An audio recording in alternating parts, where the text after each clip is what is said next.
তীব্র গরমে অস্বস্তিতে সাধারণ মানুষ। আবারও ৩ দিনের হিট অ্যালার্ট জারি করেছে আবহাওয়া অধিদপ্তর। এদিকে তাপপ্রবাহের মধ্যেই সারা দেশে খুলেছে শিক্ষা প্রতিষ্ঠান।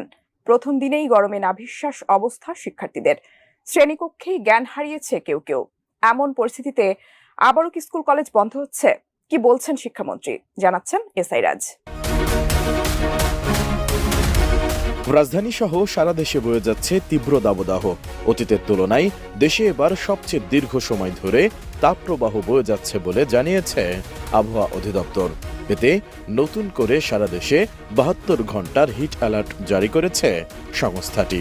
এ সময়ে জলীয় বাষ্পের আধিক্যের কারণে অস্বস্তি বাড়তে পারে বলেও জানিয়েছে তারা।